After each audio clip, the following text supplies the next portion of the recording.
మన ప్రభు అయిన యేసుక్రీస్తు పరిశుద్ధ నామములో ఈ పాడ్కాస్ట్ ద్వారా వాక్యం వింటున్న ప్రతి వారికి ది ఫాదర్స్ ఫెలోషిప్ తరపున నా హృదయపూర్వకమైనటువంటి వందనాలు. ద్వితీయోపదేశకాండం 16వ అధ్యాయము 15వ వచనం. నీ దేవుడైన యెహోవా నీ రాబడి అంతటిలోను నీ చేతి పనులన్నిటిలోనూ నిన్ను ఆశీర్వదించును. చదివిన వాక్య భాగంలో నేడు ప్రభు మనకి సెలవిస్తున్నటువంటి మాట, నీ చేతి పనులన్నిటిలో యెహోవా నిన్ను ఆశీర్వదించును. చేతి పనిని దేవుడు ఆశీర్వదిస్తాడు. అది ఎటువంటి పని?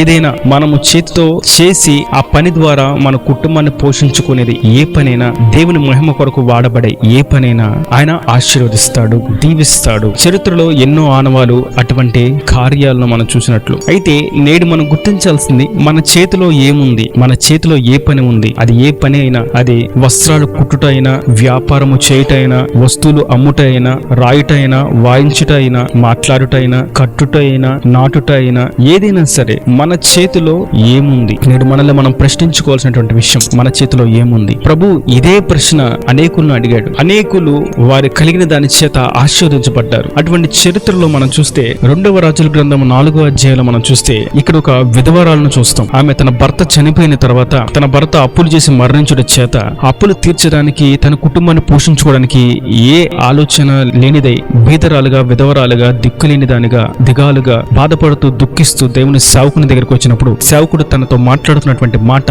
2వ రాజుల గ్రంథం 4వ అధ్యాయం 2వ వచనం. ఎలీషా, నా వల్ల నీకేమి కావాలను, నీ ఇంటిలో ఏమి ఉన్నదో అది నాకు తెలుపుమని చెప్పాను. అందుకామె, నీ దాసురాలనైన నా ఇంటిలో నూనె కుండ ఒకటి ఉన్నది, అది తప్ప మరేదియూ లేదని చెప్పాను. ఇక్కడ ఆ బీద విధురాల్ని దేవుడు తన సేవకుని ద్వారా ప్రశ్నిస్తున్నాడు, నీ దగ్గర ఏముంది? అయ్యా, నా దగ్గర నూనె కుండ మాత్రం ఉంది, కొంచెం నూనె, ఆ నూనె ఉన్నటువంటి పాత్ర కుండ అవే ఉన్నాయి అయ్యా, నా దగ్గర ఇంకేమీ లేవు అంటే అతడు ఆమె కొరకు ఆ నూనెను ప్రార్థించిన తర్వాత ఆ నూనె తనకు, తన కుటుంబానికి అప్పులు తీర్చబడి పోషించబడే విధంగా, బాధలు, ఇబ్బంది, ఇక్కట్లను తొలగిపోయే విధంగా దేవుడు ఆ నూనెను ఆశీర్వదించాడు.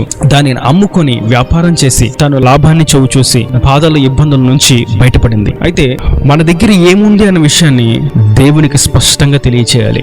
మరియు మనం నిర్గమకాండం 14వ అధ్యాయం 15వ వచనం చూసినట్లయితే, అంతలో యెహోవా మోషేతో, నీవేళ నాకు మొరపెట్టుచున్నావు, సాగిపోవుడి అని ప్రజలతో చెప్పుము. నీవు నీ కర్రను ఎత్తి ఆ సముద్రం వైపు నీ చెయ్యి చాపి దాన్ని పాయలుగా చేయము. అప్పుడు ఇజ్రాయేలీలు సముద్రం మధ్యను ఆరిన నేల మీద నడిచిపోవుదురు. ఇక్కడ కూడా మనం చూస్తే గొప్ప సేవకుడైనటువంటి మోషేకు దేవుడు తెలియజేస్తున్నాడు, నీ చేతిలో ఉన్న కర్రను ఆ సముద్రం వైపు చాపు, అది 2 పాయలుగా చేయబడుద్ది. నీ చేతిలో ఉన్నది చాలు, దాన్నే నేను వాడతాను, దాని ద్వారానే నేను నిన్ను ఆశీర్వదిస్తాను, దాని ద్వారానే నీ కార్యాన్ని నేను సఫలపరుస్తాను అంటున్నాడు. మరియు 1వ రాజుల గ్రంథం 17వ అధ్యాయము 12వ వచనంలో చూసినట్టయితే, అందుకామె, నీ దేవుడైన యెహోవా జీవముతోడు తొట్టెలో పట్టెడు పిండియు బుడ్డిలో కొంచెము నూనెయు నా ఎదురున్నవే గాని అప్పం ఒకటైనను లేదు. ఇక్కడ కూడా ఒక విధవరాలు సేవకునితో సెలవిస్తుంది, అయ్యా, నా దగ్గర కొంచెం పిండి, కొంచెం నూనె ఉంది. తన దగ్గర ఉన్న దాన్ని స్పష్టంగా దేవుడు తెలియజేస్తుంది. దేవుడు దానిని ఆశీర్వదించాడు. కరువు దినములన్నీ గడిచిపోయేంత వరకు కూడా ఆ కుటుంబం పోషించబడినట్లుగా దేవుడు దానిని ఆశీర్వదించాడు, వర్ధిలింపచేశాడు. మరియు మనం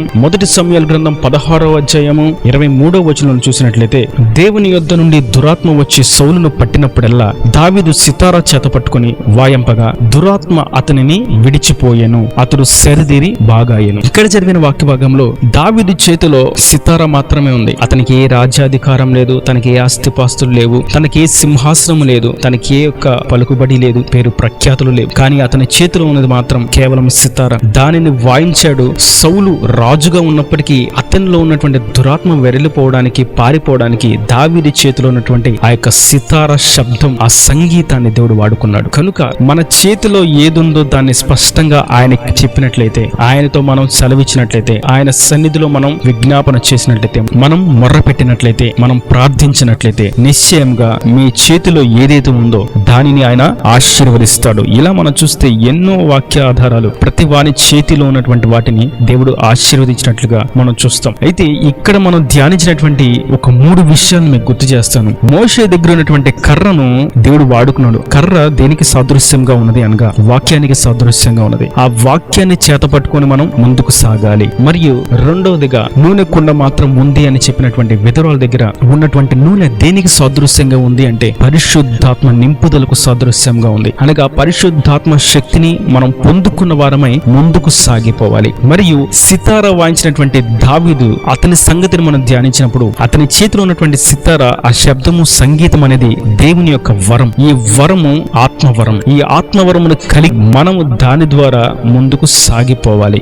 ఈ 3 విషయాల్లో 3 సన్నివేశాల్లో వాక్యము మరియు పరిశుద్ధాత్మ యొక్క వరం, వీటిని మనం కలిగినట్లయితే, వీటిని మనం చేతిలో పట్టుకున్నట్లయితే, మనకు కలిగిన దాన్ని గట్టిగా పట్టుకున్నట్లయితే దానిని దేవుడు ఆశీర్వదిస్తాడు. అది కర్ర, సమస్యను పాయలు చేసేటువంటి వాక్యము మరియు మన ఆత్మీయ భౌతిక కొరతలను తీర్చగలిగేటువంటి పరిశుద్ధాత్మ శక్తి మరియు సాతాను తంత్రములను పారద్రోలే అభిషేకంతో కూడినటువంటి ఆత్మ వరము. ఈ ఆత్మ వరమును మనం కలిగి ఉండాలి, పరిశుద్ధాత్మ శక్తిని మనం కలిగి ఉండాలి, వాక్య సహవాసము మనం కలిగి ఉండాలి. ప్రతి క్రైస్తవునిలో ఉండవలసినటువంటి 3 ప్రాముఖ్యమైనటువంటి ఈ విషయాలను కలిగి ముందుకు సాగుదాం. సమస్యలను పారద్రోలేటువంటి శక్తిని మన చేతిలోనే ఉంచాడైనా, కొరతలు తీర్చగలిగేటువంటి పరిశుద్ధాత్మను మన చేతిలో ఉంచాడైనా, సాతాను క్రియలను అనగదొక్కుతూ వారిని అణిచివేస్తూ శోధనలు జయిస్తూ శ్రమల మీద నడుస్తూ ఉండేటువంటి ఆత్మ వరాన్ని మన చేతిలోనే ఉంచాడైనా. కొంతమందిని మనం చూస్తూ ఉంటే వారి చేతుల్లో దోపు, అన్యాయము, మోసము, అక్రమము, దురాశ,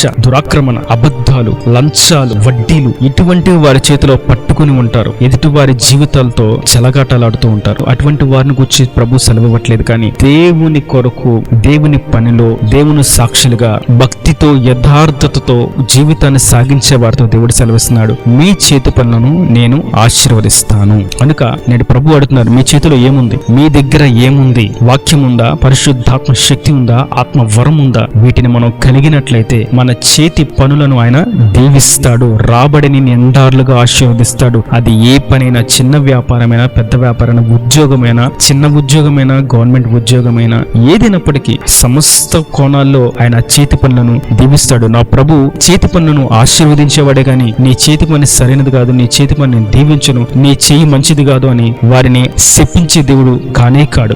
ఏదైనా, ఏ చిన్న పనైనా ఆయన నామంలో ప్రార్థించి ప్రారంభించినట్లయితే దానిని ఆయన నిండార్లుగా దీవిస్తాడు. అనేక చోట్ల రోడ్ల మీద మనం చూస్తూ ఉంటాం, వారు వయసు మీద పడిన వృద్ధాప్యంలో ఉన్నటువంటి వారు ఆ 5 రూపాయలు పెన్నుని, 2 రూపాయల పెన్నుని అమ్ముతూ రోడ్ల మీద ఎండలో కనిపిస్తూ ఉంటారు. వారి చేతిలో కలిగింది అదే, ఆ వయసులో వారు చేయగలిగింది అదే. వారే అంతటి ఎండలో, మండుటెండలో, వర్షమైనా ఏదైనా సరే గొడుగేసుకొని రాత్రైనా పగలైనా వారు ఆ వ్యాపారాన్ని చేస్తూ వారి జీవనోపాధి కొరకు ఆ జీవనాన్ని కొనసాగిస్తూ కలిగిన దాంతో వారి కడుపు నింపుకుంటూ ముందుకు సాగుతూ ఉంటే, వారు చేస్తున్నటువంటి చిన్న చిన్న పనులను బట్టే వారు సంపాదించి కడుపు నింపుకుంటూ ఉంటే, కొంచెమో ఎక్కువ ఏదైనప్పటికీ వారు చేసుకుంటున్నారు. మరి దేవుణ్ణి ఆశ్రయించి దేవుని కొరకు మన చేతిలో ఉన్నదాన్ని ఆయనకు సమర్పిస్తే, ప్రభువా నా చేతిలో ఇది ఉంది అని ఆయన చేతిలో పెడితే దాన్ని ఆయన ఇంకా ఆశీర్వదిస్తాడు. దాన్ని వాక్య శక్తి చేత నింపుతాడు, ఆత్మశక్తి చేత నింపుతాడు, ఆత్మ వరముల చేత అలంకరిస్తాడు. ఇటువంటి ఆధ్యాత్మిక విలువలతో, ఇటువంటి శక్తి కలిగినటువంటి సారముతో